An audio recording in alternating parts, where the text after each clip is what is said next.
Since it's February, the month of love, we're gonna play a dating sim, and this one is a Gravity Falls one.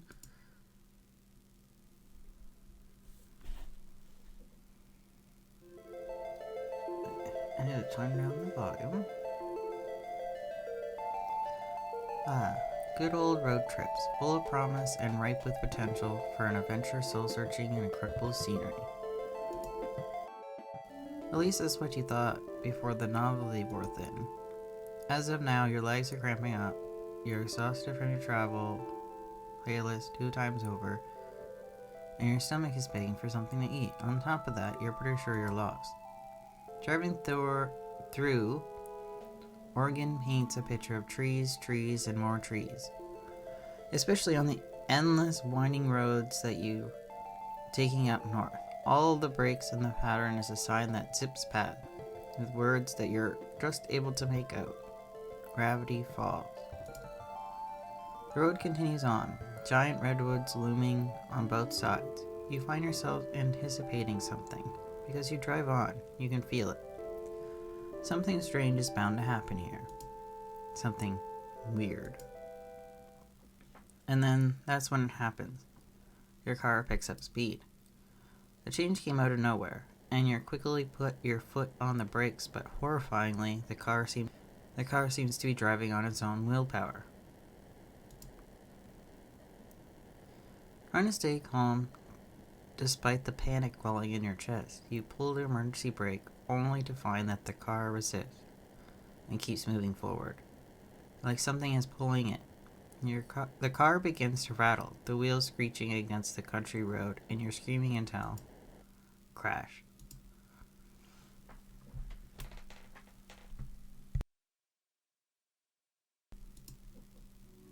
There's smoke.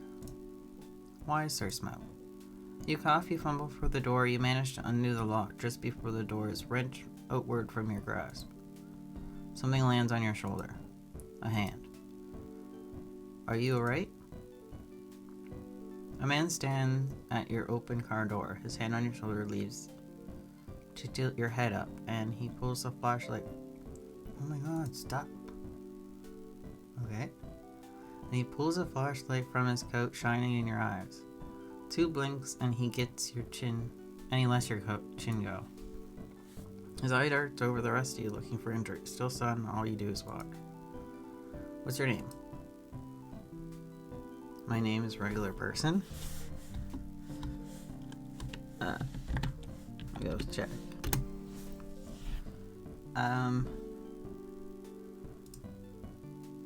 I'm Stanford Pines. Okay, Ford. Ford for short. I would shake your hand, but you look a little shaken up enough as it is. I think the icon here is the hand from the book. So, I never actually got that far in the show where I got to meet Ford. I've seen the first season multiple times, but I haven't seen the second season. I can never find it. And I think now it's on Disney Plus, and I haven't gotten around to watching it. But I will. You seem fine as far as I can tell, but you should head back out there anytime soon. Where on earth were you driving in such a hurry? You open your mouth to explain when a voice calls from inside the house. Poindexter, this better not be one of your experiments again. I've had this place rebuilt too many times to. The owner of the voice walks out to the house and stops slack-jawed at the sight of your car and the side of your guessing his house. So they did make Stan look better than he does in the show. They made him younger. You must have hit your head earlier because you could have swear you're seeing double. Sweet Moses, Ford. You've done it this time. What? This had nothing to do with me. I was testing my magnet gun and must have pulled this victim of circumstance into the house. I suppose it is entirely my fault. I am incredibly sorry. Reassure yourself, cry. Unsure why you're reassuring this mystery man who just wrecked your car, but You give an awkward shrug. It's alright? No, I must have done something wrong. A wire mix-up, perhaps. Or the pointometer? They're talking about your other mistake, Sixer. Oh, right. Hey, look, it's fine, alright. Sure, there's a dent in the hood, but from the shack's signage, a crack in the windshield that looks like an ominous triangle. But I'm sure she'll still run. You try to gear up the car. It sputters, but ultimately nothing happens. You feel like crying. Oh, there's an eye now. Well, let's call a tow truck for this unfortunate soul here and forget. I'll take care of it. Okay, so it switches between Ford is the hand, and I guess Stan is the fish eye. I'll take care of it. You're right, it is cheaper to tow it yourself, Sixer. Get the magnet gun out again. No, Stanley, I'm gonna fix this. What? Huh, you fix this, man? I figured out a few alien vehicles in my time. Now you kidding me? It'll take some sort of miracle worker to bring this baby back to life, and this miracle worker is on vacation. Stanley, a moment. Ford and Stanley turn away, and you're left to your thoughts. Who could anticipate a car accident like this in the middle of a road trip? You can take care of the car, but how are you going to get home? They run buses out there, right? So you take the bus out of here and then... Ford clears his throat, shifting a little awkwardly in place. It seems like they finished their talk. So there are a few options. My brother Stanley here could drive you out of town and find the place where you stay the night, or you can stay here.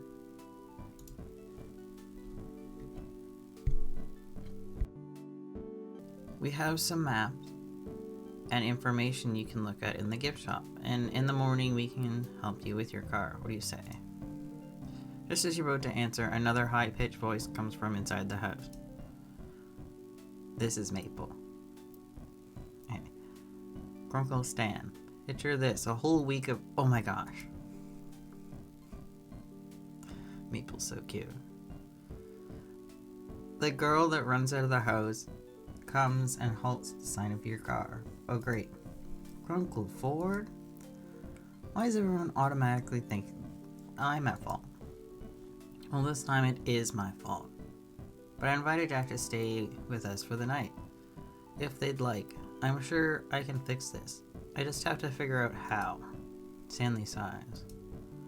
I can take a look. Being on vacation's pretty boring, and the old Stanable hasn't needed a tune-up yet, so it wouldn't be too bad to work on something in the meantime. Oh, there's a sign in the background that says sale? Thank you, Stanley. I'm sure I can put something together from the gadgets I've been laying around. If you need anything specialized tools to help you with the job. And let me introduce myself. I'm Mabel. You can ask me anything. I'm pretty much know everything there is to know about this place. Wait, hold on. I haven't even said anything yet. I appreciate your offer to let me stay and repair your car. Yeah, it'll be good as new in my hands. I mean, look at my Stanwell. She's been through the ringer. Who knows how many times, and she's still a beaut. He points out a red car parked in a distance away. You can't really see how beautiful it is this distance, but he sounds really confident. Turns out this is suspicious fortuitous? I'm gonna pick this one. Free repairs, free lodging, there's no better deal to be found, and things don't work out, the town probably has some sort of auto repair shop you can head to instead. Well, I accept. Thanks for your help. And my apologies again. What an embarrassment. I must have made such an elementary mistake. Here's his living room. There's a boat up here. Some shrunken heads. Like a cabinet. This is Stan's chair. There's no fish in the aquarium. I don't think there is in the show either. It's been a while since I've seen it, though. As the Pines... Did they tell me their last name is Pine? Lead you inside the house. Mabel leaves her number in your phone for you to call whenever, and you find out that Ford's twin goes by Stan. This part of the house. But just outside that door is the Mystery Shack. Hey, you've ever been to the Mystery Shack before? I wanted to, actually. I saw a bumper sticker while I was out in the road and I got curious. You're interrupted by a loud trumpet. Huh. Those bumper stickers were a good investment. And Sixer says they're too plain and grammatically simplistic and don't even have an address on them. Stanley, how is anyone supposed to find the place? To attract customers. Sixer, did you hear that? Well, they are graphically simplistic. I don't know how they found the place, let alone thought what is the Mystery Shack was compelling. I kind of liked it. See, they kind of liked it. Hey, I like you, Jack. How about I give you a tour sometime tomorrow? Regular price. Tomorrow?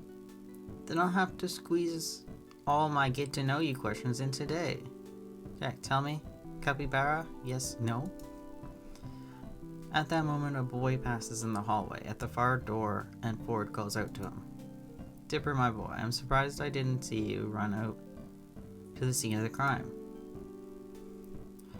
Crime? What crime? I have an alibi. Oh, you have someone with you? Hey, I'm not suspicious at all.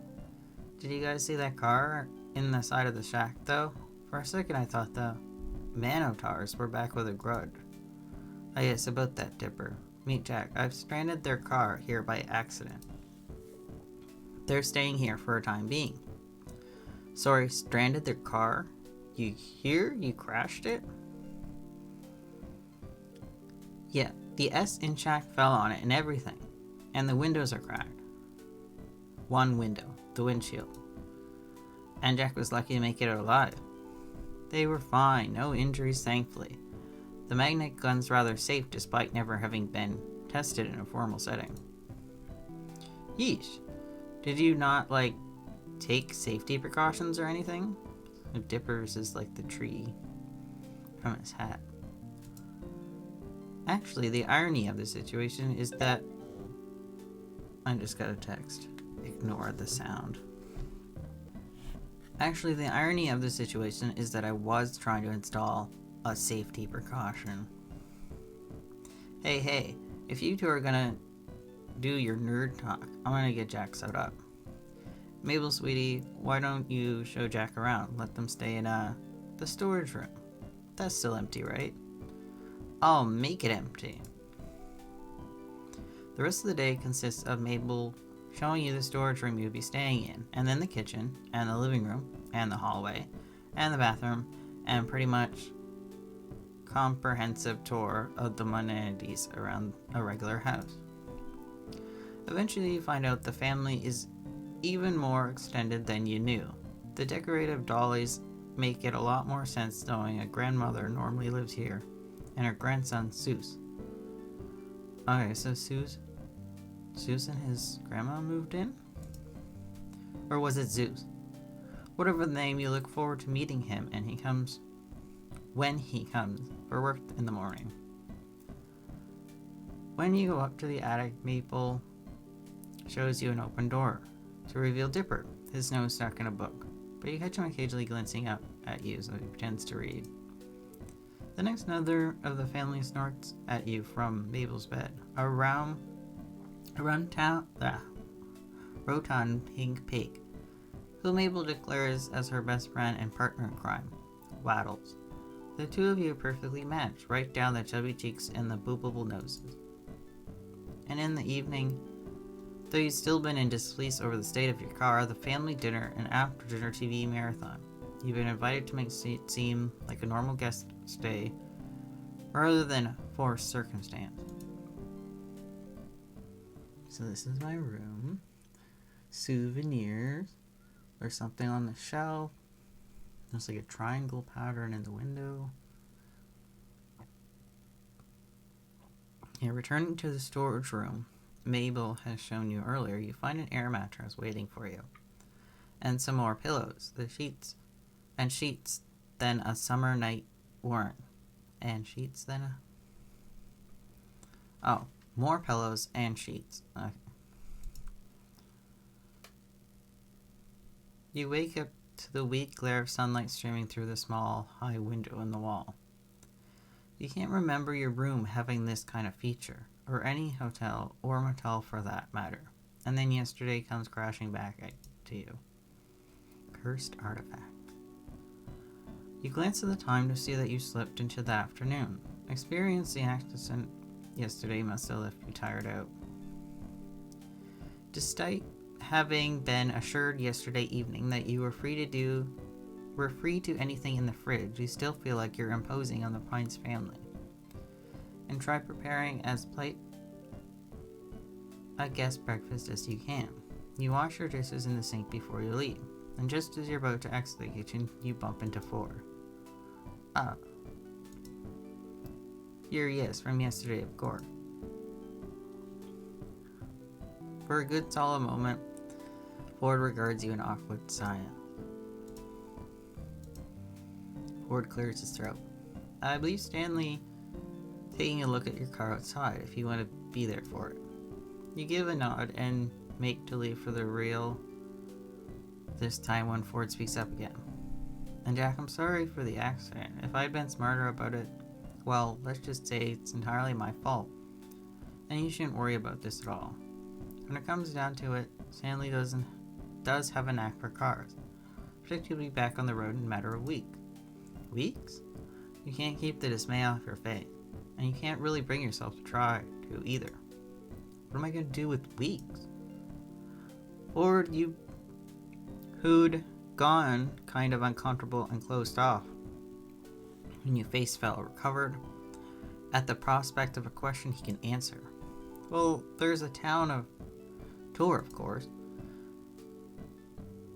and the Mystery Shack. But if you ask me, all that pairs comparison to... Hold on, did you hear that?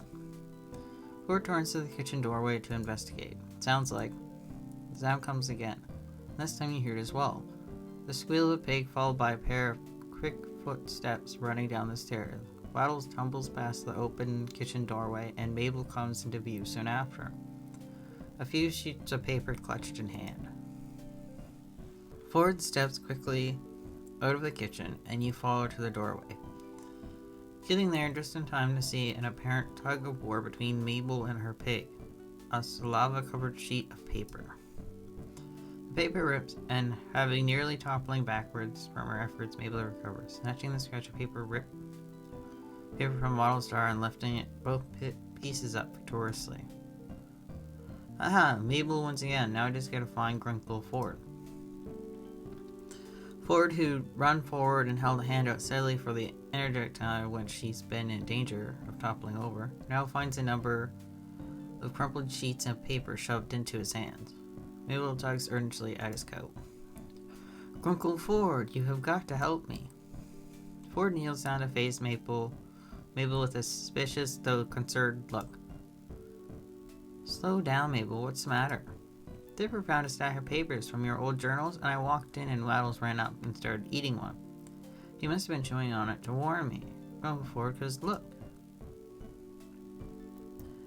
Mabel takes the ripped halves of paper back from Ford's hand and joins them together, holding it up for Ford to see. I see. And you took it as a warning? Yes, it says here that it eats small dogs, and Waddle here is a small pig, but he sort of looks like a dog from far away, and Waddles must have feared for his life. Waddles seems to second this notion with a snort, or not. It seems the pig is lounging adorably a short distance away in the hallway. You can't imagine what this dangerous predator could be. Some kind of wolf, something bigger. So you're not keen on staying anymore. Remember the pterodactyl I told you about, Waddles? I was so scared at that time. I can't let him leave my side. Pterodactyl. You suppose pigs are allowed in museums around here? How about I finish that repellent I never got around to completing? That'll keep Waddle safe from harm. Mabel flops down on the floor in relief. Uncle Ford, you are an actual lifesaver. Waddles, you have nothing to fear.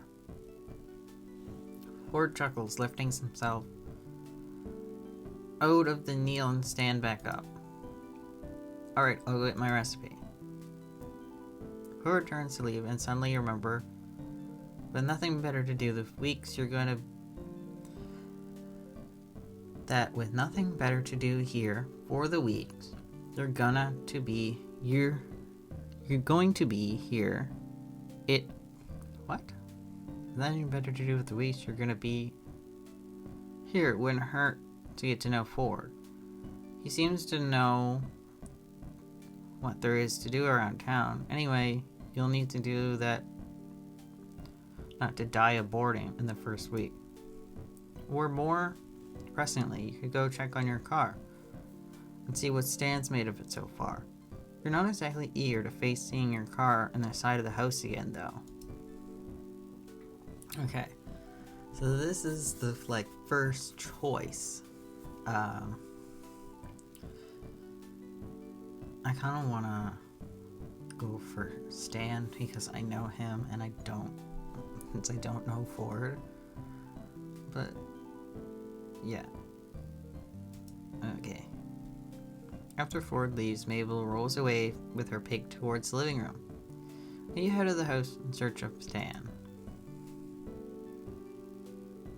The mystery shack should only have 4 main sides, but you feel like you made your rounds past 5 of them before finally seeing your absolute wreck of a car.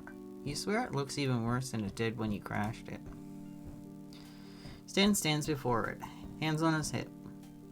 He looks at the large wooden S that's made its indent in the car's hood. How bad is it? Can't tell you yet, not till I get this letter off the hood. That S never did like to stay in place. Mystery hack, huh? Look, if you're gonna insult me... Oh, you were reading the sign. I'm fixing that later, alright? Just avert your eyes, don't look at it. Offer to help him. I guess we should fix it as soon as possible then. Sounds too good to me. Give me a hand here, would ya? Stan directs you to help him push the wooden S off your car. It stalls a little in its own dent, but then another firm shove and meets the ground. Stan gives another push with a grunt and tips, falling completely to the ground with a whump. Now that it's free of its burden, Stan lifts up the dented hood of the car and takes a look inside. The and ha's, and rubs his hand over it in thought, walking over to his toolbox and grabbing a tool before walking back, still assessing the damage. Yeah, this one's gonna take a while. I've got parts that need replacing. Not to mention she's not gonna look so hot after this. Unless Ford got that tech squirreled away somewhere. They can smooth out these dents. The more he tells you of the situation, the more it all sinks in. You're really stuck here. Stan spots your worried frown. Hey Jack, right? Look, I know how this sounds, but with me on this job, you'll be all set and back on the road before no time. You think so? Kid, I know so. I've even got the plan to get those replacement parts of yours. Might not be able to clean all the scuff marks after I'm done, but she'll run. And hey, so maybe you've got to stay a couple days. So what? There are worse places to get stranded. Believe me. In fact, I even say the Mystery Shack is the best place to get stranded.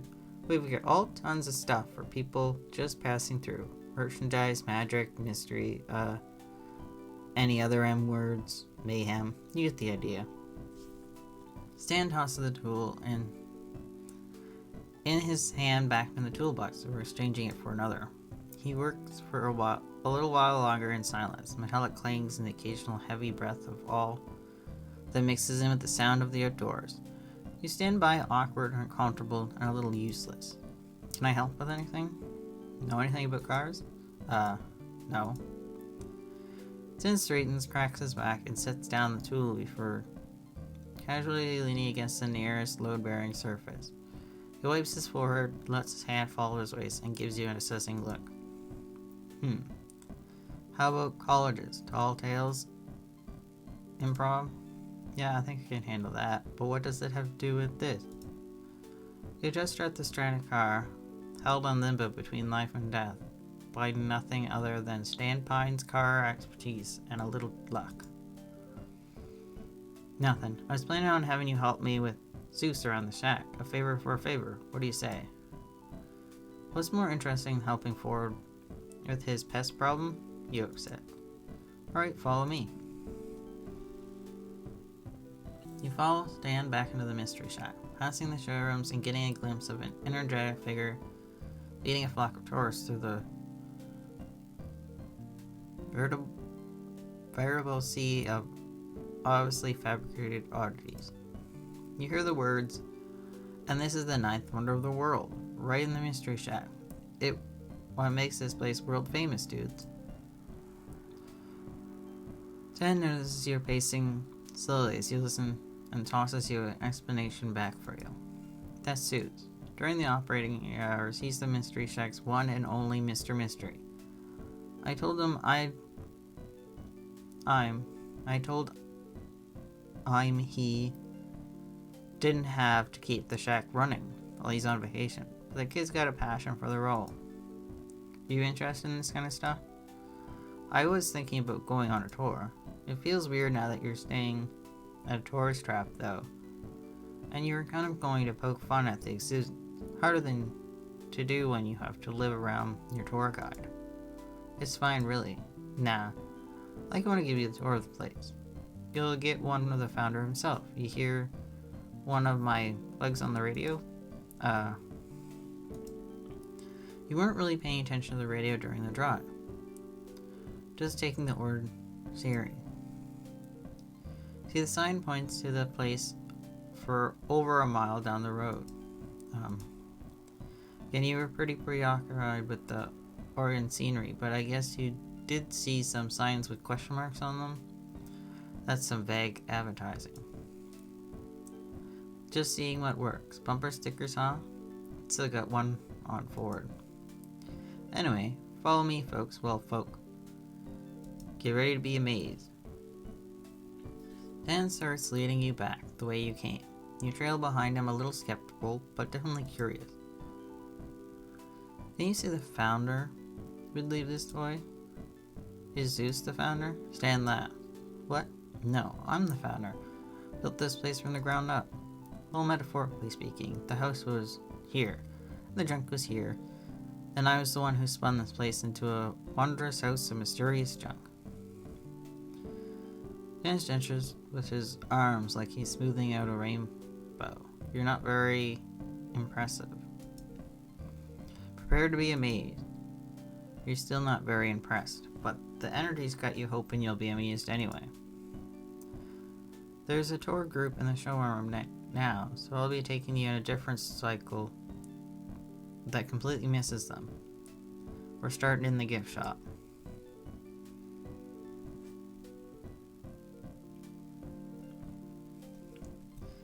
You enter the gift shop, a simple room crowded top to bottom with the stranded tourist souvenirs and merchandise. You see t-shirts with question marks, mugs with question marks, and pretty much everything else has question marks.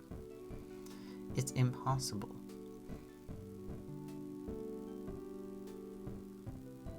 There's a hand in a jar up here. Yeah, one of those t-shirts. In one corner of the room stands a lumpy attempt at a statue labeled the Founder. Writing him as a stand only by the nose and glasses. This room usually comes after I butter the customers up for buying things, but since you're staying a while, you'll have plenty of time to sell you stuff later. Take a look around, see if you have an impulse buy. Make it. Nothing like trusting your instincts. Pine tree hat, TV, jar of eyeballs. Aztec calendar, freezer of ice goods, pyramid mugs, employee of every month. Zeus is always the hardest worker in the place. It was only natural to hand it over to him. Terabyte balls. I thought we sold this thing years ago. Huh, nah, I forgot to put a price on it. It just has a dollar sign on it. Dan takes a dark marker and squeezes in a 99. And then he goes to make him $29.99. This jar's got a lot of eyeballs. Pine tree. Dipper used to wear one of those. Zeus tells me they sold like hotcakes after Ford tossed his journals in the bottomless pit. Funny, those events have no correlation. Journals? Bottomless pit? We'll have the chance to swing the bottomless pit later. It's a prime spot on every tour, because the troublemakers always accidentally trip in and I get to leave the tour without them for 20 minutes. I'm kidding. Should have seen the look on your face. T-shirt? Who doesn't love a good souvenir t-shirt? They're great for layering. And they've got that characteristic Mystery Shack question mark on them. What makes it a Mystery Shack question mark instead of a regular question mark? You ask too many questions. Or do you? He says the last part in an exaggerated tone that betrays the sales pitch, the guy who has no subtlety. Founder statue. Yeah, I should have asked Mabel to carve it. You gotta admit that every version of me has a charming smile, though. Aztec calendar. I absolutely know how to read that thing, and you should buy it. Just because you're staying over does not mean you get to sneak over here for a popsicle. I get to do that because this used to be my place, and I get founder benefits. I also get founder dibs on the pineapple ice pops. Figured of mugs. I can't actually take one out of that stack. I glued them together way back when. Secret business trip. You're telling me because no one will ever believe you. Then they'll try it and the whole stack will fall to the floor. You notice you break it, you buy it sign on the wall? Employee of every month. I already looked. Okay, I looked at everything. You sure? Well, I heard the tour guide group heading out of the showroom anyway. Now, most tourists don't appreciate my, natural artistic genius. By which I mean the artistic genius because I remember you're going to help me out today. You don't think up a money-making wonder like the Sasquatch by having a boring 9-to-5 office job. You think it up when you wonder why hasn't anyone found the Sasquatch? Could it be that its name has been mispronounced this whole time? Anyway, just let me know when you've soaked up enough inspiration from this room, because you're going to need to use it right after. Okay. Alright, come on. You're going to see what this place makes the Mystery Shack instead of just the shack. We're making another attraction for the room. Oh, and we're back in the kitchen. You follow Stan through the living room to the kitchen, where the stuffing of animal parts is strewn across the surface to your left. Stan pulls out a thick needle, a spool of thread, and an afterthought adds a couple of nails and a hammer to the pile. He seems a little unsanitary to do this right across from the fridge, and has the potential to look most gruesome if it weren't so oddly cartoonish. He steps up to the workspace and pulls at the googly eyes that have been glued all over the lifeless, glassy ones, simply of taxidermy. Mabel contributions to the craft project remains firmly intact. Huh. That's what I get for letting Mabel bring herself as scrapbooking supplies. That's one more thing to add to the backstory. Backstory? What, you don't really think that tourists are dumb enough to believe that the thing you're selling... What does it tell them? It is just like that, do you? Because if you do, you'll be set for business in Gravity Falls. Anywhere else, though, a customer takes a little more work. See, every good piece comes from some kind of story, or if you're Poindexter, some kind of lore. Horror stories work pretty well, because With enough suggestion, people can always find a way to spook themselves. Done it for years. It's kind of an art. Zen appears nonchalant, and you see that he's a quiet pride within him. Sounds easy, sounds hard. Okay.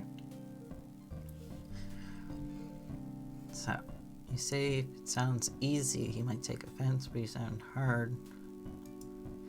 That's why I'm here. Make sure you do it right. You're still doing all the work, though. You said you've done this for years? I just had a knack for it, even when I was a kid. Sure, there was a little learning curve involved, and I've had a few unhappy customers over the years. Zen's pause seemingly to reminisce, and mixed up smile and grimace on his face tells you he probably had many, many unhappy customers. But mostly I run into a great business on telling stories. You're living from a true master, kid. So why don't you run this place anymore? You work like you're still part of this place. What was the original version of this? Yeah.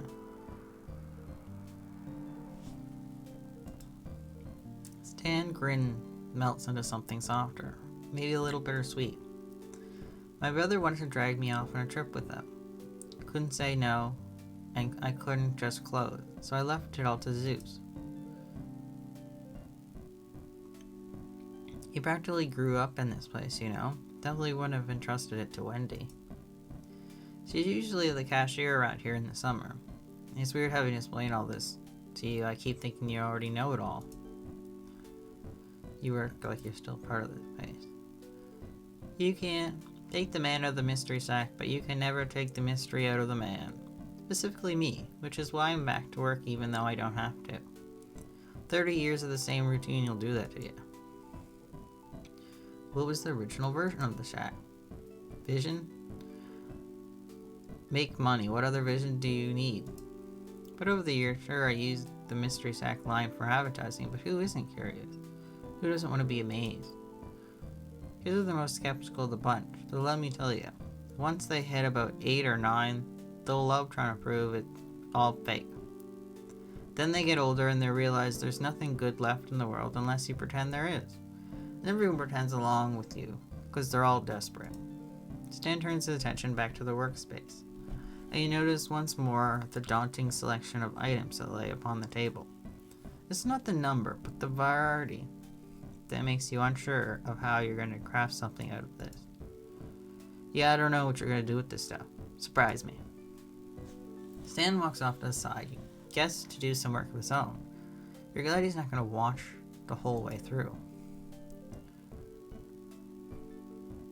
How are you going to approach this? Piece together as many matching parts as you can find. Piece together as many disparate parts you can find. Keep things a nice mix of matched and mismatched. I'm gonna go this one. I should keep these parts attached. Some nice hand stitching. We really tie this all in staplers faster. Stitching. Okay, the base work. What's next? Add some sculpted details, color in the fur. Who sent the googly eyes? Googly eyes. Hey Stan, I'm finished. Good now. Then picks your disturbing creation up gingerly. So what's the story? Here, give it to me.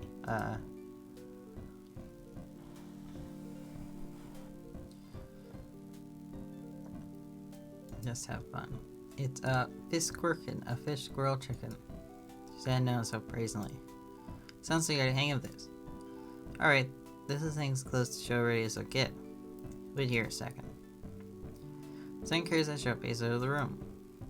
After a few moments, you hear footsteps return. He comes in the room with 2 cans of Piccola. Stan sets one on the dining table. Its condensation slowly drips onto the table's surface. He waves you over to join him, and you slide in the seat across from him. Nothing like a cold one to finish up the day. Cheers.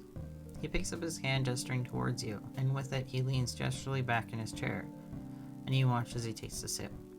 It's a nice looking sip, and now you're staring.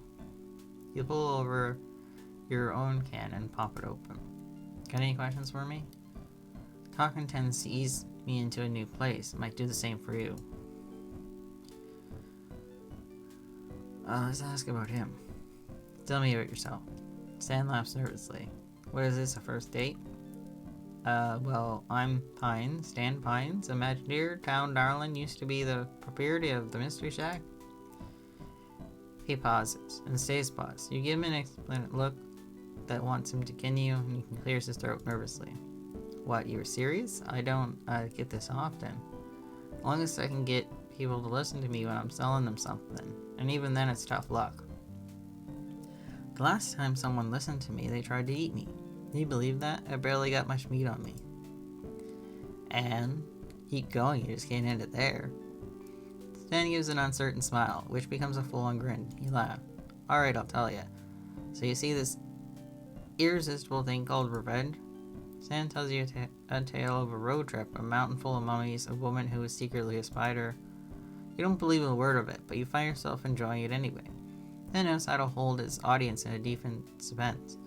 He seems to light up whenever you laugh at the right parts and grinning along with you. Before your day, you never even heard of a Mr. Mystery before, but now you feel like you're really seeing something special here. One-on-one with the man himself. Ask about the exhibits. The showroom already seems full when you saw it today. Why make more? Tourists love rarity.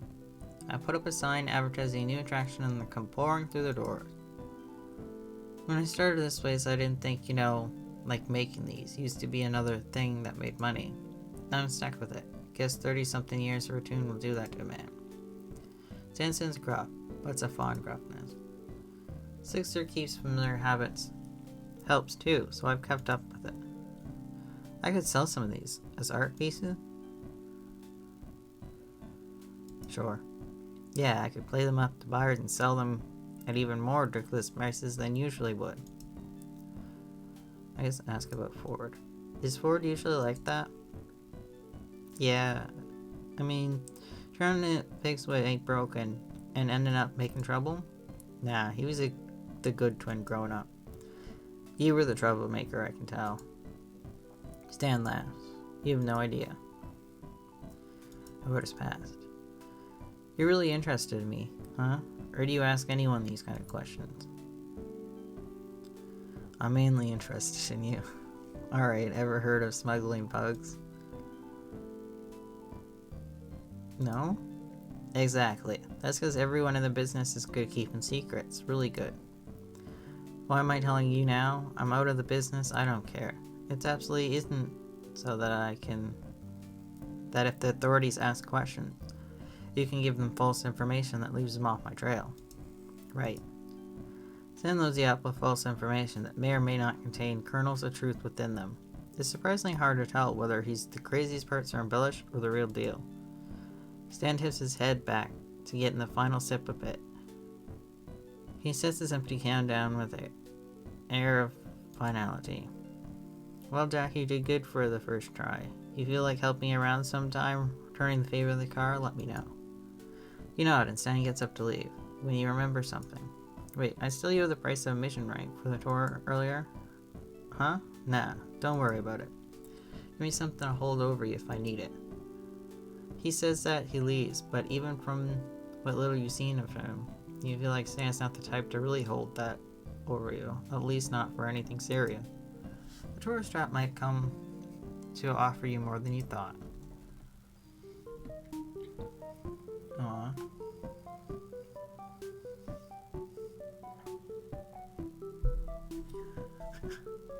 This is cute.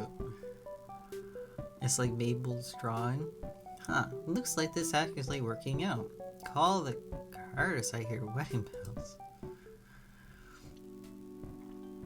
You wake up to a loud crash downstairs. Not entirely uncommon in this house, you're quickly finding out, but still discerning. More clatter, thumps leads you to the kitchen, where Mabel hears a short step ladder from the pantry. Standing on her tiptoes, she reaches as high as she can for a small yellow box at the top shelf. Pancake mix. Without a word, you go to her side and pluck the box from the shelf for her, placing your outstretched hand. Oh, Jack, thank you. Gringle stand put on the top shelf for some reason. But I need to, make some Mabel cakes. It's a breakfast emergency.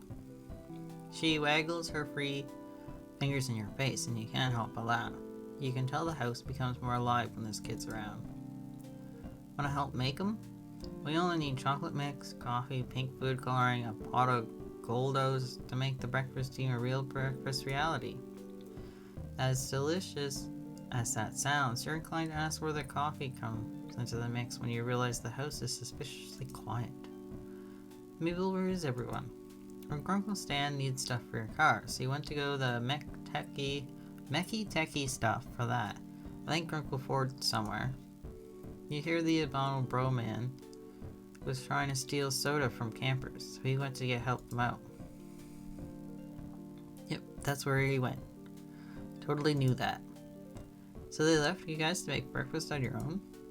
You don't know the family well enough to know if this is commonplace. There's no idea of leaving two teenagers around to fend for themselves seems fine. But if one of the teenagers is Mabel, anyway, you still don't know how coffee fits into the Mabel cakes, but you don't really want to know. Dipper tends to hide the pancake mix from Mabel while she's grabbing the chocolate milk from the fridge. Apparently he doesn't want to find out either. Mabel, while your Mabel cake sounds absolutely divine, why don't we quick things as something seen or hurt her feelings? Go out for breakfast. Is there somewhere we can go out to get breakfast? We should really save the Mabel cakes till your great uncles get back. I know they wouldn't miss them. But I want to perfect my recipe. If I have to get better at cooking and baking stuff so I can survive out in the world. What if in high school you have to bake stuff and people are better than me? Mabel looks agitated, tugging her hair with both hands. What if I can make perfect Mabel cakes? I can never be in the bad dreams dining. I gotta impress Gerald Rambo and Jack. It's my destiny. Maybe Dipper can help make something different. We should save the Mabel case for another door. Especially, but Jack. Mabel is standing on the step ladder, reaches and squishes your cheeks together, her wide eyes staring into your soul. Every day is a special day of Mabel cakes. You glance at Dipper, making a "please help me, I'll buy you breakfast" face, and hope he understands. Oh yeah, Mabel, I know you want to cook more since you're becoming an adult. Sure. You don't think that Grunkle and Great Uncle Ford should be here to try them too, and not just me, again? Mabel hops off the stepladder and ponders her brother's question, lip pursed. Eventually she nods, beaming at you both. You're right, Dipper. I can't deny them that experience. You give Dipper a thankful smile over Mabel's head as she puts the ingredients back in the refrigerator. He grins back at you, rubbing the back of his neck. You wonder if he's got that from his grunkles. That's clever. Now you think about it. Great. Plus uncle to make grunkle saves time on syllables. We should go to Greasy's. They have some of the best pancakes here. With like 3 different kinds of syrup. If you ask Lazy Susan nicely. Yeah. It's not super far, let's go. The kids are about to head out of the kitchen when you realize something. Wait, are you gonna leave a note for your grunkles about where you're going? Alright, good call. Dipper scribbles out a note for Stan and Ford. I've mixed both their names together, and sticks it to the front door of the shack with one of Mabel's stickers. The kids lead the way towards the town, explaining various landmarks and the wild and wonderful stories attached to them along the way. And this is where we saw those 2 ghostly old people in a convenience store. Strange, but you nod regardless. Maybe she meant they were so old they looked like a... Dipper points out the diner in the distance, a long-shaped building atop a train cart, and 3 of you head inside. You soon realize that the kids know just about everyone in this town. Several people young and old wave at them as the three of you find the table, and you get the feeling that they're almost famous in Gravity Falls, though you're not really sure why.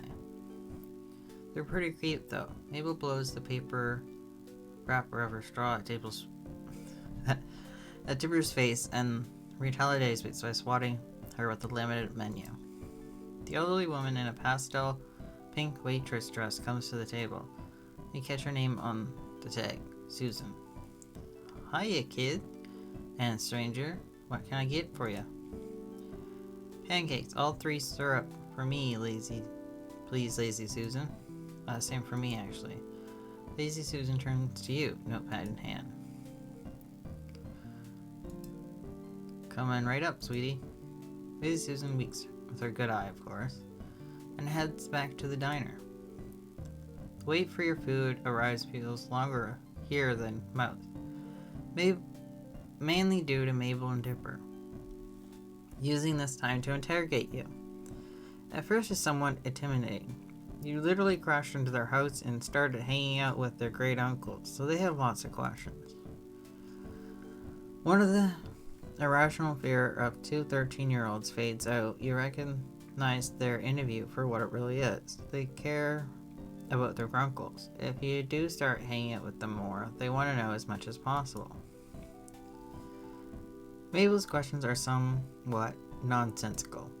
So if you're stranded on a desert island with no boat, no cheating, what would you take with you? Well, Dippers are more careful and calculated. What were you doing before you came here? School, work, both, neither? Did you know about Gravity Falls before you crashed into the shack? You immediately know which grunkle each twin takes after. Stan and Mabel, goofy partners in crime, versus the quiet brainiacs Ford and Dipper. It's an intriguing contrast, especially now that you're thrown in the middle of the bunch. As the twins race to see which syrup bottle into their mouths fastest, Dipper's blueberry syrup beats Mabel's classic maple by half a millisecond. You swear on it. You know that these kids do a lot more of their great uncles than just cute counterparts. And here we go. Enjoy, kiddos. Let me know if you need anything else. Lazy Susan gives out respective plates and the kids go quiet, shoveling their food down like they've never been fed before. Between mofos, you get a few more questions about yourself and your theories on aliens versus which member of M-Sync was your favorite. The table is near silent as the 3 of you eat. That until Mabel speaks through a mouthful of pancake. So, Jack, if I totally made up and not real situation, if you had to pick who your favorite was, who you'd pick? Grunkle Stan or Grunkle Ford? This seems too bland compared to her other cutesy questions. Her eyebrows his sister no so subtly and she elbows him right back. Wide eyes staring at him like in a sibley look you can't decipher.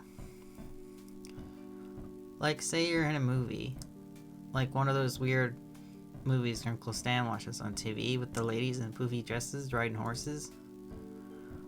Awfully specific, but you let her continue, taking another bite of your food. You're the main character of this movie, and you got 2 guys who are both madly in love with you. This one doesn't mess around with getting right to the point, huh? But you could only marry one of them, so you could be the next in line for the throne. What would you do?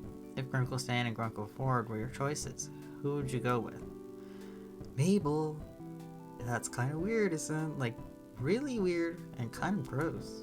Come on, Dipper. This is important information. That's vital to my research. What research? None of your business.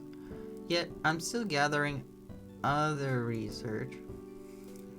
Mabel leans toward Dipper's ear to whisper, weighing her brow before she replies in not a whisper, but the opposite. Research and how you're a huge nerd. And with that, Mabel catapults a spoon of melted butter atop her pancake into Dipper's cheek with a very satisfying splat. Dipper jerks in disgust but retaliates by smearing strawberry syrup into Mabel's nose, a drop of stickiness plopping into her sweater. Ew, gross. You're gross. With no material between the twins, a lot of giggles, and a few more various food missiles, eventually syrup streaks across Mabel's cheekbones and some of her hair, and Dipper has a small piece of pancake stuck to his face. You guys are dorks. Maybe you're right, but we're twins, so it's adorable. If you say so, Mabel. Wait, quick. Jack, take a picture of us while Dipper's got pancake on his face. I have what? He actually swipes quickly at his face and after several passes gets it off. Aw, I was trying to get more candid pictures of us. Mabel, you have syrup everywhere. Really? Then I would have been perfect photo. Here, let me get it. Your hands are sticky enough. When you get back up with the napkin in hand, you try to wipe some of the syrup off Maple's cheeks. The excess syrup wipes off usually, but a good portion doesn't bulge. I mean, maple syrup is as makeup is the next new look. That's one word for it, kid. Oh. We wondered where you went once we came back, and especially quiet house. If it weren't for Dipper's note, we would have been worried. Sixer would have been worried. I try to tell him you kids pull this kind of stuff all the time. Had a note unannounced, pulling stress on your poor Uncle Snit's heart. He puts a hand over his heart dramatically. All those missing hours of unpaid child labor. Actually, the note wasn't me. Well, I wrote it. Bartek was the one who said we should, so you'd know where we went. Both Ford and Stan turned to look at you, surprised. Really? Figured those two knuckleheads dragged you here. Why not make breakfast at home? This place is at least 15 minutes walk from the shack. Well, you glance at Dipper, swiping his finger across Maple's cheek and licking the blue cereal off. Mabel has pancake in her mouth, chewing on it like a gray sheep. I wanted to treat them to something, I guess. It's the least I can do. You're letting me stay with you, fixing my car. I thought, since you were gone, I'd take these two out for a change. Also, Maple was gonna make maple capes again. You're just mad you can't even make toast right. Yes, I can. I burned it one time. Dipper holds his syrup finger in the air, ending. Well, Mabel wanted you guys to enjoy her maple cakes too, so since there wasn't much food, I figured I'd take them out. Word to Maple about her creation, wondering how much extra caffeine one would gain from adding instant coffee to her concoction. But Stan stays quiet. You catch him out of the corner of your eye. He's staring at you, a lopsided smile tugging the corners of his mouth. Huh. Thanks, Jack. Appreciate it. Oh, no problem at all. You smile warmly at Stan despite the heat spreading over your cheeks. But he's rubbing the back of his neck, looking down at his feet. That's cute. Mabel throws a theatrical wink your way. You're not sure why. Well, kid, if you're paying, scoot over, Dipper. I want breakfast too. And it's at least 12:30 now. That means it's time for brunch, duh. See, the kid gets me. Now let me in so I can get some grub. Dipper moves to your side as both the stands sit next to Mabel. And Ford sits at Dipper's side. Lady Susan comes back and takes order another round of food and drinks for everyone, including Maple, who decides she wants more pancakes. You're starting to regret offering to pay, but Stan and Mabel try their hand at syrup dip race, and Dipper cheers them on, Ford watching with a grin on his face. You know, you really don't mind that much. Over the next few days, you continue to help around the Mystery Shack, not out of obligation, but because you have nothing better to do. Besides Seuss, practically the golden retriever of people is really digging the input on the current installments from the outsider's perspective. Bless his soul, the guy offered you a job if you end up stranded here forever, dude. I need to make a life for yourself. Dan really joked on his ice pop as he overheard. Thinking about it now, your relationship between Seuss and Stan is unexpected, if not a little odd, but it makes you smile no matter how many times Stan may roll his eyes as he does it. He always helps Seuss get something done just right. Showered and dressed, you go outside to her per usual, but you don't see anyone. After a few minutes you search, you find Stan standing with his back to you in one of the exhibit rooms, admiring the weird and wonderful animal augmentation he's collected from his tourist trap, hand on his chin in thought. Am I interrupting something important between you and the goose sucky? Turns at the sound of your voice, smiling. Nope. You need something? Have you plans tonight? He mulls your question for a moment. It's giving us even assessing look up and down. I've got a couple errands to run. Why? You want to tag along? Only if you need a part in crime. Actually, I'm gonna see what Ford's up today. Depends on what your errands you got in mind. Only if you need a partner in crime. I'm gonna save. Yeah. Sam blinks in surprise. Ha! What are you, psychic? Wait, really? It was just a figure of speech, but I guess you should have known better. Alright, I'm heading out in a couple hours. Meet you out front. A couple hours, but no buts. Can't rush this stuff, trust me. Okay, sure. Not ominous at all, Stan. Yeah. Meet me out front if you think you can handle it. Turns to go, but stops for a second and turns back. Oh, and wear black. Something you don't mind getting dirty. After you can ask why he's gone, into the depths of the shack. A couple of hours turns into a handful, which you pass by watching some TV with Mabel and Dipper dozing off. You have no idea what kind of satellite they get out here, but the show's on now on some kind of most bizarre programming you've ever seen. Once you've had enough of waiting, you change into your dark clothes and sit out on the front step of the shack, watching the sun start to sink past the trees. It's cloudy and usually warm for this time of the day, but there's a nice breeze out. It's strange that these errands need to happen so late in the day. Considering the rate you've gathered to post this criminal past, however, maybe it's a typical weekday night for Stan. Ooh, an outfit change. The screen door creaks and out comes Stan, dressed in all black just like you are, with a lumpy duffel bag under one arm and a briefcase in the other. He's about to speak, a sudden gust of wind comes along and ruffles his hair. He smells it down irritably before remaining his cool and nodding at you. Ready? Ready. You slide in the passenger seat when Stan settles into the driver's seat. It takes a couple tries to start, but the engine's chugging away by the time you got your seatbelt on. The radio stammers to life, and the engine does, spitting out generic-sounding rock music into the liver-scented air of the car's interior. After a moment spent adjusting mirrors and flitting with nods, Stan slots the gear shift into the drive and pulls at the Mystery Shack's lot and down the road to town. A new drawing. The radio's on, and Stan taps his fingers on the steering wheel to the beat music while he drives. Who takes? If we're not making a quick trip for milk and eggs. He laughs as he glances over you. Nope. Then where are we going? First stop to see a buddy of mine, a hunter. I get all my tax and supplies from him. So that's where you get your parts from. Yeah. I just figured you got them from the local farm or something. And do business with those hippies? Not a chance. Well, you enjoyed making that showpiece with you the other day. I had no idea you were so creative. He glances over at you with a poorly hidden surprise, turning almost immediately back to the road and shrugging. He's just gluing stuff together, really.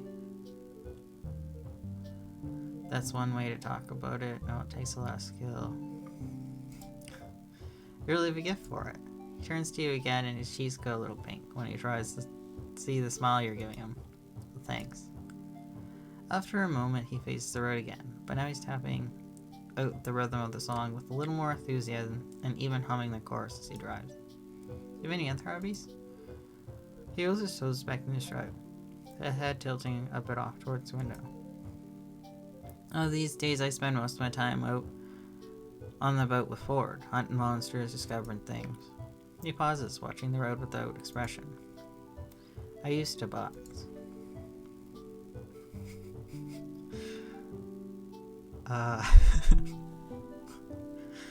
Oh yeah, it does. He looks at you again, grinning.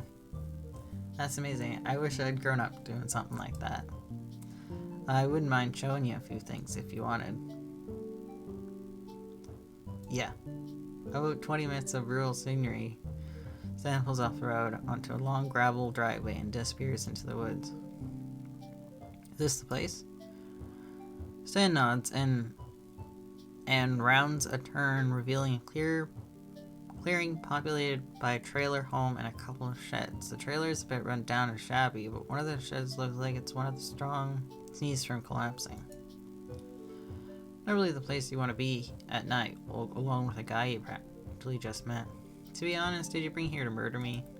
Stan laughs, cutting the engine, resting his arm on the back of the front seat. Unfortunately, you figured it out. Now I've definitely got to kill you. I'm kidding, kid. Relax. He moves to get out of the car, then turns back with a creepy, blank expression on his face. Or am I? You chuckle nervously as he laughs again, pushing the door open. Seriously, I'm kidding. Won't be long. The door of the trailer stand knocks, and the door opens to dark exterior before he walks inside. The door shuts behind him. You give the yard a few curious glances before realizing that the weird pile of Stacy you've been looking at is actually bones. You quickly pull out your phone to look at it instead.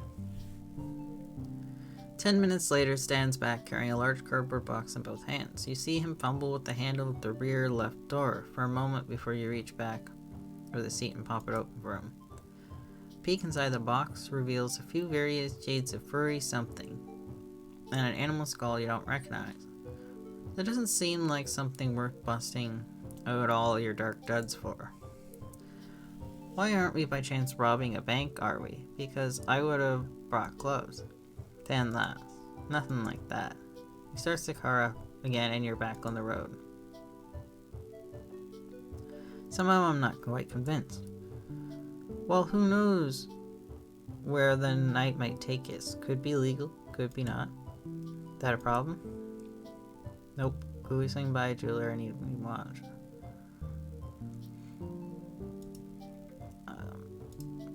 Saving again. Okay. Should I make a joke? You're a riot, kid. Then takes the highway. Final minutes of the sunset, burn orange and purple in front of you. While the welcome sign for Gravity Falls disappears into the rearview mirror. A new song comes on the radio, something bright and bouncy with lyrics about love, and his fingers get back to tapping. In the shooting light, you can see faded patches on the rim of the steering wheel, the color worn away from decades worth of his touch. The passenger seat you sit doesn't take into the shape of someone specific. Even after all this time, the springs still feel brand new. Meanwhile, the driver's side of the car stands settled easily into his seat, which fits him as finely tailored jacket. You tuck your legs up under its mate, leaning back into the dark leather of the DeVille's interior, and watch the cars pass their seat out the window shield. After a few minutes of music, black silence, you feel breaking it. Ask about him. You from Oregon?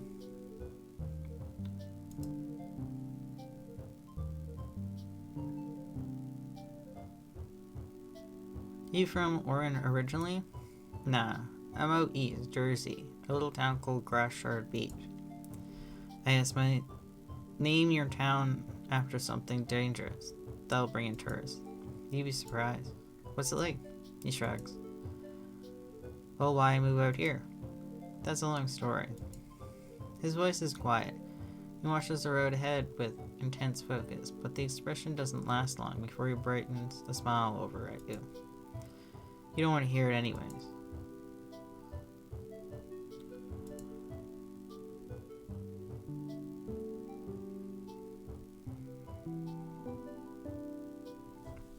Why do chicken coops have two doors? Why are there fences around graveyards? Why are there... Then glances over you, double checking to see if this is set up for a ghost. I don't know why. Because people are dying to get in. Dan laughs. Ah, that's pretty good. He thinks a minute, presumably to come up with a joke of his own. Alright, a blonde walks into a bank in New York City. Oh no, this is gonna be an awful blondes are dumb jokes, is it? It'll have their withering look on you. Can I tell the joke? I don't know, can you? You grin with your lower lip because it's in your teeth. You're really joking, he chuckles. Anyway, a blonde walks into the Bank of New York. She goes up to the bank manager and she says, I'd like to take a loan for $5,000. I'm taking a vacation overseas. Car passes on the highway, going 20 over the speed, and Stan swears at it and stifles it. Yeesh, night drivers. The bank manager goes, "Well, miss, do you have a collateral? I need collateral for that kind of loan." She nods and says she does. Takes the bank manager out to the parking lot, and she's got $50,000 Ferrari. She says, "This is my car. You can hold on to it until I get back my loan." Stan continues glancing over at you, trying to suppress a smile. The bank manager confused, but he figured if this lady doesn't pay, he's going to have a nice new Ferrari in his garage, so he agreed. The sign for the exit ahead points off to the right. The text reading County Road 328, and Stan takes off the highway. So he gives the blonde her 5 Gs and hands him the keys to her car. She heads off to Europe. A month later, she shows up back at the bank with the 5 Gs and the interest for the loan, which figures out to about $15. Then continues turning down the untilt gravel road, the headlights casting spooky shadows along the trees. The bank manager takes the repayment for the loan and the interest and has one of his employees bring the car out front of the bank for the loan. Out of the head road, a deer turns its face in the car and leaps across the road, disappearing into the woods. Just before she leaves, the bank manager stops and says, "Lady, I'm really confused here.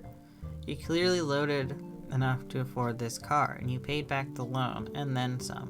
Why did you take out the loan if you're so rich?" And the lady turns to him and runs a hand through her hair and says, "Where else can I park my car in New York City for 2 weeks for only $15? You burst into wild laughter, and he laughs along with you. "Alright, I take it back. That was the best blonde joke I've ever heard in my life." As you finish speaking, Stan pulls off to the side of the road with engine eyes. As you step out the car, an unearthly silence of the woods envelops below. In the woods ahead, you see a single bright light. Is this the place? Just about. You follow him back towards the trunk, which he opens quietly and slowly, frowning as it squeaks. "What are we doing here?" You might not guess it looking at me, but I got a thing." The two of you stare at each other for a moment, and he looks a little nervous. "For art."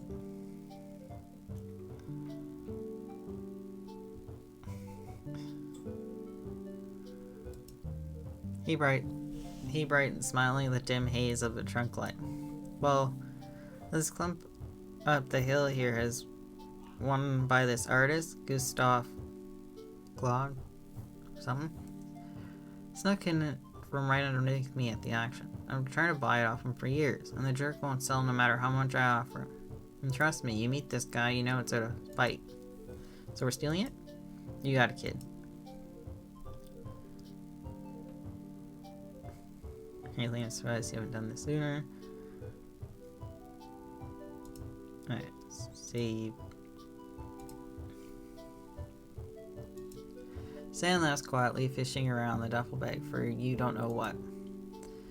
"Wait till you see it. It's a masterpiece. I've been waiting 6 months for him to go out of town. Here, take these." He pulls out a pair of gloves for this bag, handing them to you. When you slide them on, they fit almost perfectly. "I guess your size, right?" You nod, whittling your fingers. Then chuckles, pulling on a pair of his own, a set of black leather driving gloves and a silver snap closer, the glint light from the trunk. "You ready, kid?" "As I'll ever be." Then tucks a few things into the inner pockets of a jacket so that you can't see the low light. With the trunk shut as quietly as you follow him into the woods towards the distant light.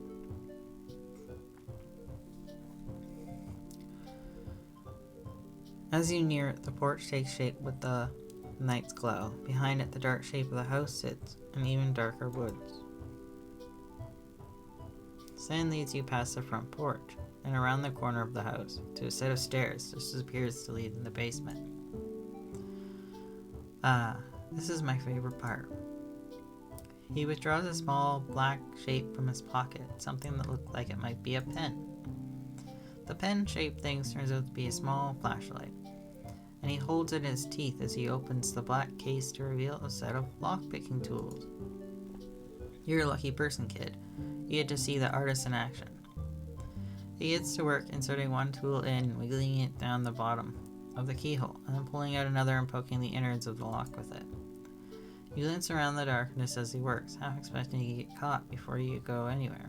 But the lock clicks and Stan stands, opening the door with you for a flourish. That was so cool. He beams with pride. You smile politely as you step through the door in front of him. The basement is unlit. It smells like dust and mildew. The air sour with wet dirt and mold. Stan moves past you to the dark. His little pen flashes to a lip and leads you through the cobwebby laundry room towards the door across the bottom of the set with rickety stairs. Wait till you see this kid. Picks the lock of this door just as quickly as he picked the last. Door creaks open into a dark room with odd flooring barely lit by Stan's flashlight. Dan goes first.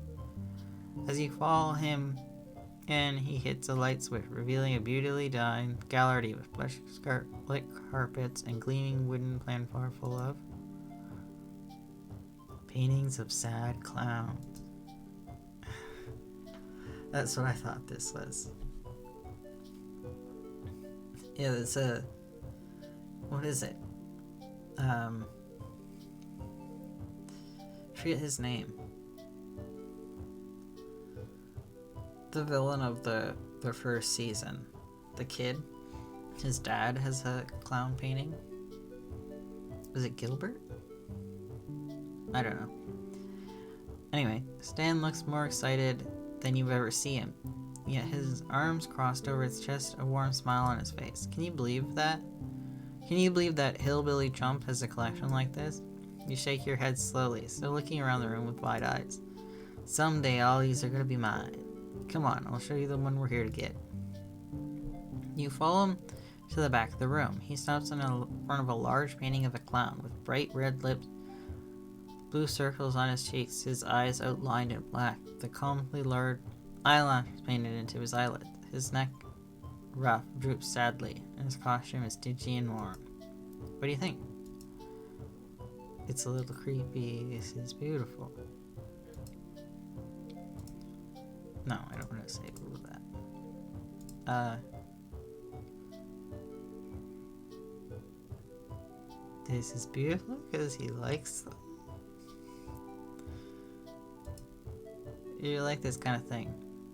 No kidding? Zen's voice is edged with hope. They're all beautifully done. It's nice to be someone who really appreciates these like I do.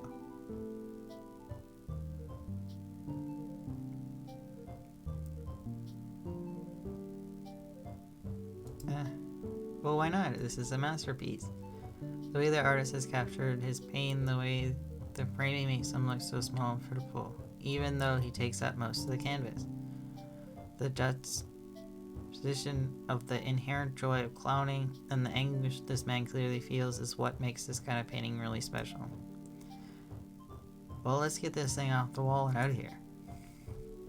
He works to get the wooing down off the wall and wander around the room looking at the other paintings. As you look over the portrait of a mind with dirt on his face, white and black striped shirt, you're suddenly grabbed by your shoulder. Boo. Ah. You scream, shut your eyes in fear. A weak karate chop source of this noise, making an unimpressive contact with someone solid or muscular. After a moment of panic, you squeeze whatever things your hands open or finding. Was that supposed to hurt me? Dan's arm and shoulder. Boy, he's really packing some heat in there. Okay.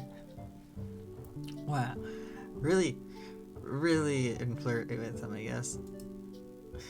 He laughs, apparently very pleased with himself for scaring the absolute life out of you. You need those boxing tips even more than I thought. You couldn't defend yourself from a fly with those moves. You laugh shakily, and it's really as you've been still feeling up Stan's arm. Sorry about that. You pull her hand away a bit too fast, and he chuckles, blushing all up his ears. No problem, kid. Clears his throat, and the silence between you begins to go awkward before it's interrupted. Upstairs, the music stopped. Upstairs in what's supposed to be an empty house, you hear footsteps crossing towards the door. Stan apparently hears them too. A sudden series of expressions across his face from shock to confusion to terror, and finally settling off in doom. Cooley takes you by the arm, whispering harshly in your ear as he drags you towards the entrance to the clown room. As soon as he comes in here, shut the door, and I'll shove these boxes in front. You nod, just as a line of light from top stairs bloom to a wide swath. You stand ducked behind a wall near the door to freedom. One corner of the stolen paintings poking you uncomfortably in the ribs. Who's down there? Slippered feet come through the wooden steps ahead of you, and when their owner notices the light on, he holds something long and gun-shaped out in front of him. Finds if that's you, I swear I'm gonna shoot you this time. Gun-shaped? Gun-shaped? Gun? Then nudges you, jabbing a thumb towards the door leading outside, and jerks his head towards it.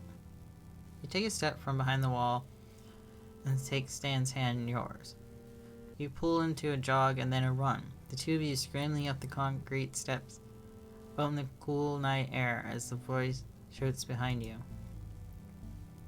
Stan kicks the door shut on his way out, and the startled yelp behind you makes you contact the owner of the house. There's no more swearing, but you lose it behind you as you run, flashlight in one hand and Stan's hand in the other. When you reach the tree line, you part and maneuver your way through the bushes and brambles, Stan crashing through them behind you. As you run, deafening gunshots goes off behind you, and you realize that you're being chased. Holy smokes, run for it. The noises get close enough that you can hear the pursuers swearing continuously out loud.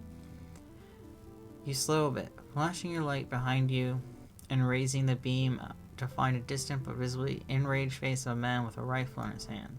Acting on pure instinct, you fling the flashlight in the direction of the angry man and take off running again. After a moment, the man cries out, but the sound of the pursuit fades with one final cry. Damn you, Pines. Stan crackles. Sounds like you hit him. You reach the Stanmobile first, sliding in the passenger seat as Stan slips his new car into the back seat before joining in the front. Both of you panting and huffing. Stan hurriedly starts the engine and pulls off. The next driveway, he does the fastest three-point turn you've ever seen in your life, and then peels off the gravel road and screeches outside into the highway. Stan's quiet for a second before letting loose a wild, triumphant laughter. I thought he was gonna catch me that time for sure. Did that man just shoot at us? Stan nods, still chuckling, but apparently pretty pleased he didn't get hit. He lifted a long, loud sigh, his white-knuckled hand at 10 and 2 in the steering wheel. Yeah, that was... Holy moly, you okay?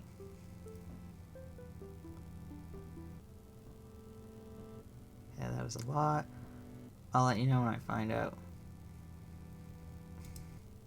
He'll back on the highway, back the direction you came, and lapse into a comfortable silence. After a while, he starts humming along to the radio. Knowing the song this time, you hum along with him.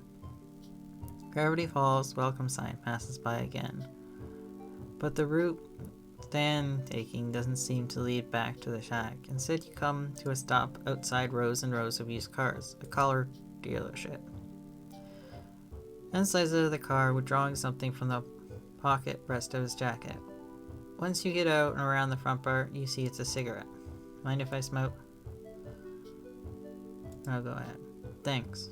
I don't like smoking around the kids, you know. I'm already a bad influence enough. He chuckles and withdraws a pack of matches from the pocket. His face is bathed in light of the flame. From your place a ways down the road, Stan surveys the lot, eyes sweeping back and forth until they land on what looks like a fuse box under the dark overhang roof of the far side of the dealership. What do we get? New dry belts, some spark plugs, a couple other things I can't remember the names of that aren't explained. Won't it take all night though, right?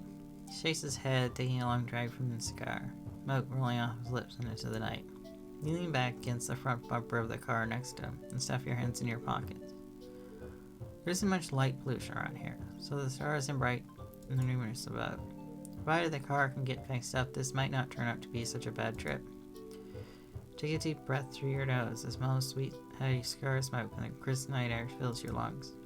How are we doing this? You gotta get rid of the lights. No dope bud's clever enough to have night vision cameras. He laughs a little as he speaks, smoking, blowing out the night with each individual laugh. If we cut the power of the whole place, the cameras are gonna be gone anyway. So we got the power, find a car in the same make and model as yours, and dig out the parts as the car needs. An hour, maybe an hour and a half tops. I can get the lights.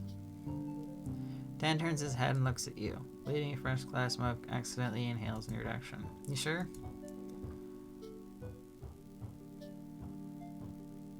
Yeah? No, I'm not. But... yes? The two of you stand there in silence. Very bad then grabs a cigar. Yeesh. Starting to remember why I don't do this kind of thing. You sure you're alright with this kid, you know, robbing the place? You don't think I can do it? No, that's not it. You've been keeping up with me fine all night. You just don't seem like you have a lot of experience here.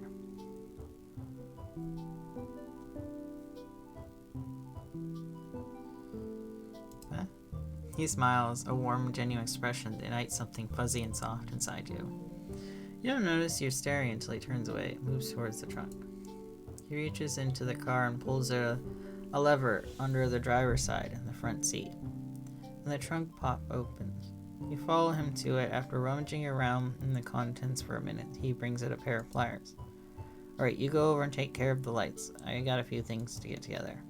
You crouch behind the fence and you reach the lot, scrambling along the shadows until you reach the dealership's main building. With a peek over the edge, you see that the wall of the building is casting a shadow from a poorly placed streetlight. Another peek, you spot a car with the same make as yours off the back of the lot, near a sign that says discount section, big deals. It takes an embarrassing amount of effort to get over the fence, but you manage it and press yourself flat against the wall, inching towards the fuse box. It's locked, but you pry it open with the pliers and look what's over inside.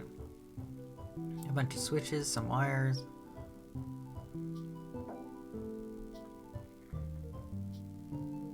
Flip the biggest switch. With your face pinched and confident, you pull the biggest switch in the opposite direction. The entire property goes dark. You slip the tools into your back pocket and look around just to make sure the power's out. As satisfied now, you feel a way out the parking lot, knocking your shins at 3 separate cars before you figure out you should probably just stop and wait for Stan. Where you at, kid? His voice isn't far away, but it isn't close either. Feel your way in the SUV, then a sedan. You growl, parking lot crunches under your feet, and you reflectively stare at the ground ahead of you as your eyes slowly adjust to the darkness. Out ahead, a flashlight turns on. You scan the lot until it finds you. Found you. He sounds amused, probably at the way you're standing with your arms spread wide over a sleek modern sports car. Getting familiar with the merchandise, yeah? You give the car an awkward pat and make your way towards the beginning of the flashlight beam. You see anything the same make and more as yours before shutting the lights off?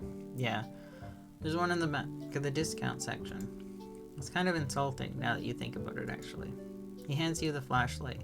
You reach him and start slowing back to the discount cars. Discount. Their car is a classic. It's usually extremely reliable. To be perfectly honest, it's not even your fault that it's in the state it is. It was forwarded his whatever it is.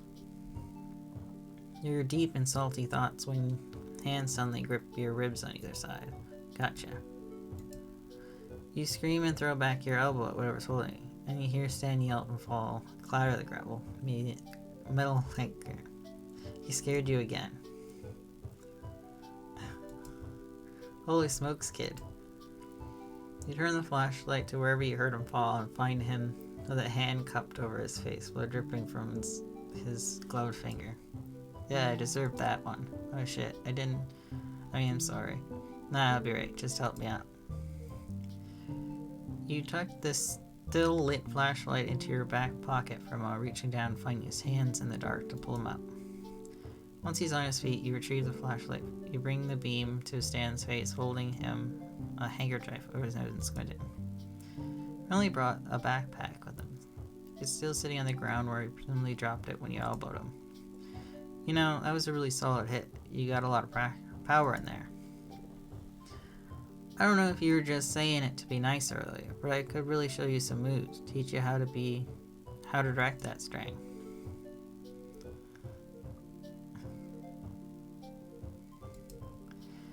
He removes the hanky from your nose for a moment, gently prodding the bridge of his finger and frowns. Well, it's not broken, that's for sure. That's good. He laughs quietly, taking a clean corner of the hanky and tapping his nose with it, grimacing and sniffing hard when it comes back clean. Good to go. Are you sure you're alright? Yeah, of course. You've gotten worse beatings than that, believe me. His face is flushed from sudden injury, but he does look otherwise okay, so you sigh and plant your hand on your hips. Then let's finish this. He reaches out towards you and then catches a glimpse of blood and recognizes wiping his gloves clean as he can with the hanky. Reach the car you spotted earlier. He pops the hood and drops his pack on the ground next to the bumper, unzipping it to reveal a jumble of various wrenches and tools. Alright, hold the flashlight steady on the engine. Keep an eye out.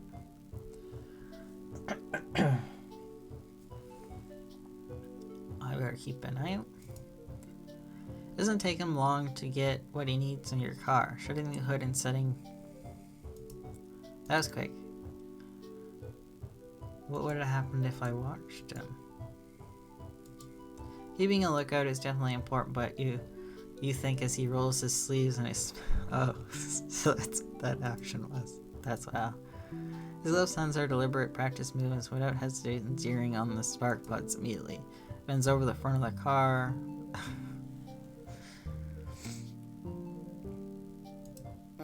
Yeah. The other was just ogling him, I guess.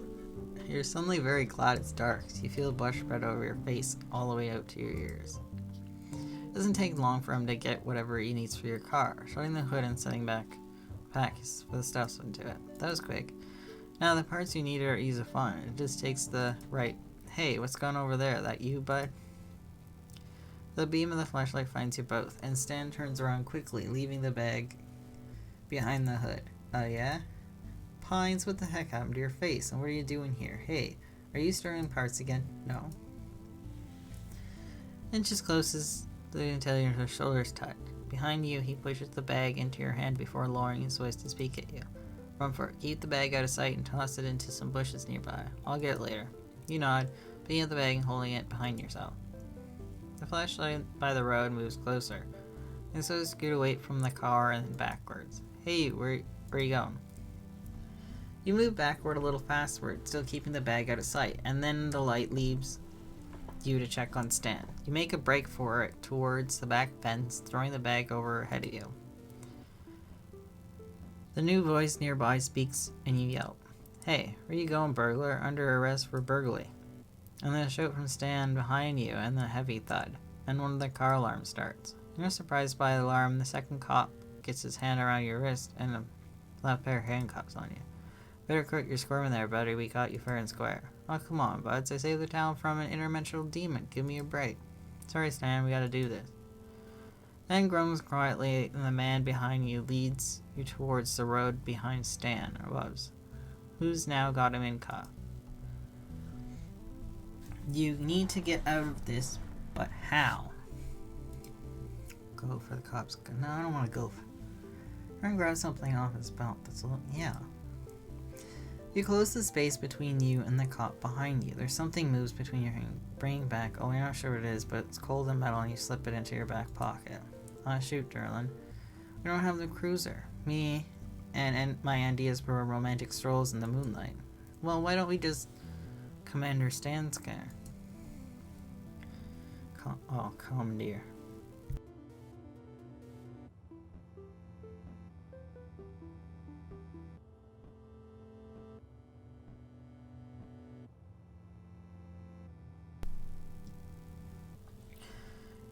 You mean commandeer? I don't know. Edward Erlin, you are absolute light, and I cherish having you as my life partner. Roland gazes behind you and Bobs giggles with him. Two of them push you and stand back at the seat of his car, riding you with the hooner. Then grips it protectively, muttering under breath with the fuzz. Quiet for most of the ride, only speaking at once. You okay?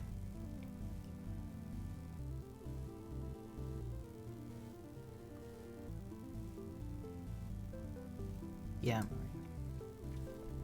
He falls silent after you respond and stays that way all the way back to the station. Inside the station, John leads you a pair of chairs by a desk and Bo disappears under the hallway. I wonder if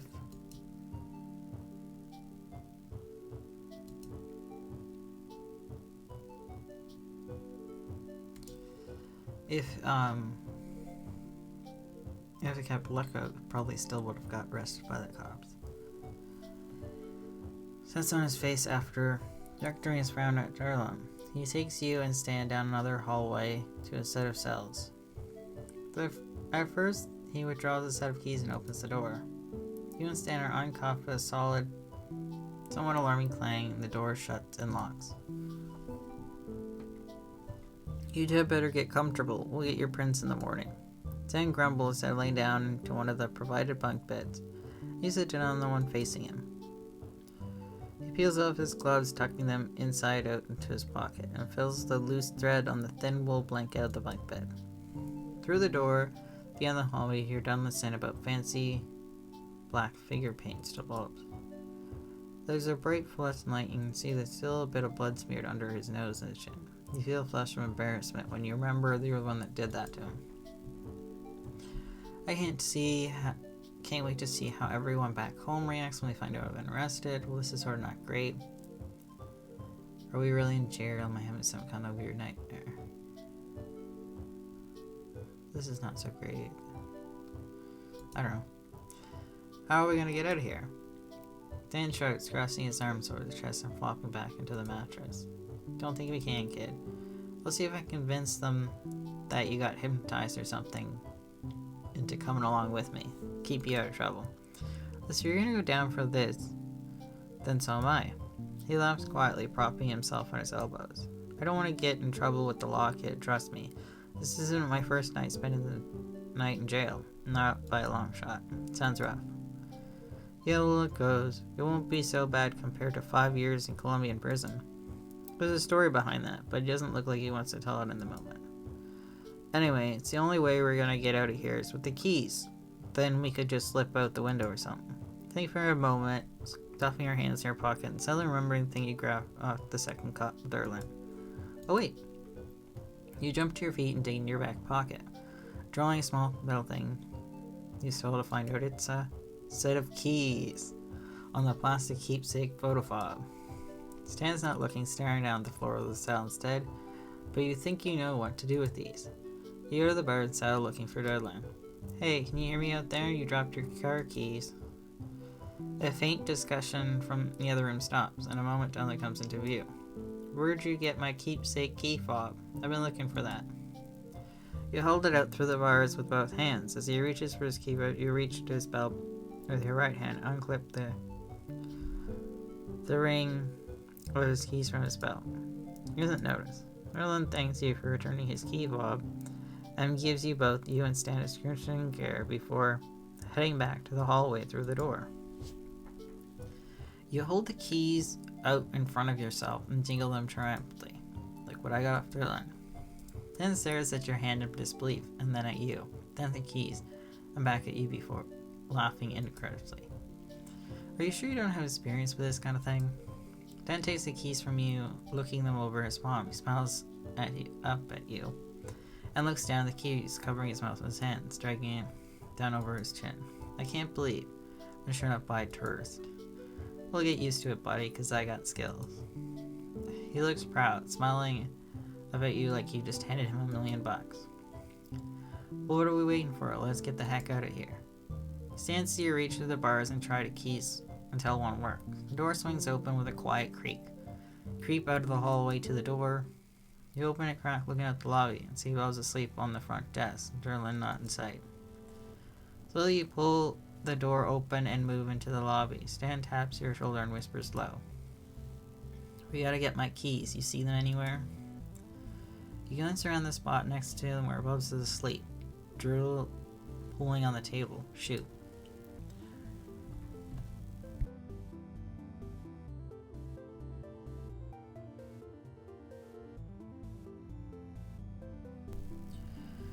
Crossing your fingers for luck, you sneak over to the desk and reach down to grab them, when suddenly Bubs stirs and mumbles. Dang, Bigfoot, stealing my shoes, stretching all my shoes. And snorts behind you and manages to suppress the laugh as you pluck the keys away. Wait, hold on. Then it disappears in another room and you're stunned, wondering what the hell he could be doing right now that's more important than escaping. Before you have the chance to call him something you might regret later, he reappears in the door with the chosen cow painting under his arms. Seriously? Duh. Alright, let's roll. Slipping out with only a click of the station door closing behind you, you and Stan climb into the car and escape into the night. After stopping by Bud's dealership to pick up the hidden backpack, you and your partner in crime head back to the shack. In a comfortable silence, you feel tired if it weren't for the adrenaline. Carry the backpack inside, while Stan brings the kula and the briefcase, both setting them on the kitchen table. Recall that a successful night. Even though we get arrested, so would I. And fun too. You grin over it and realize the bright kitchen light, but he's still got blood on his face. But you keep forgetting the one that held him after all. You got well come here. You pull one of the chairs out from under the table, gesturing from sit down. Oh. The art style changed. Oh. Okay. It looks a little wary, but obeys. The chair's ancient metal frame creaking under the weight. I had to say, I like cartoon better. Not that this isn't a good drawing, it's just, I don't know. This is not what I imagine he'd look like if he was a human person, I guess. Or an actual person, non-cartoony. You grab a couple of paper towels, turning the faucet in the sink and wetting them. Mentally steadying yourself, you hold on the side of his face and the neck within your hand. Gently pressure the guide his head and tilt back until he's lit up fully by the overhead. Oh. Feel him blush under your hand, his skin heating up, and it seems too surprised to protest or even speak as you wipe the now dry blood from his face. He's quiet while you work, watching you with warm brown eyes rimmed by dark passion. I could have taken care of this myself, you know. He says this, but he hasn't pulled away or made any move to leave. I did the damage, the least I could do is clean up after myself. Anyway, you've done plenty as it is. The paper towel you have becomes too soiled to work with, so you toss them in the trash and get back a few more. Your hand returns to cheeks and you could be imagining things. This nose feels like he leans into it. I really did have a good time with you tonight. I had no idea crimes would be so fun. He smirks, avoiding your gaze. I had a good time too. You pause for a moment, realizing something. Those cops aren't gonna come after us, are they? Stan shrugs. Probably not. They're nice enough guys, but not exactly competent. You laugh quietly. He smirks up at you. You stand back to make sure you're finished and toss the paper towel into the trash. There we go. Back to cartoon again. You sure it's not broken? Nah, I'm fine. Don't worry about it. Your hand lingers on his cheek. Hug him. You take a fortuitously deep breath and lean down, wrapping your arms around him. Thanks for the car parts. You pull away and he's got a funny look on his face. And for a good time. Well, good night. He stares at it for a moment with a look on his face, then composes himself and gives you a goofy smile. Sleep tight. What was the other? I can't go back? No. You can only go back so far. Okay.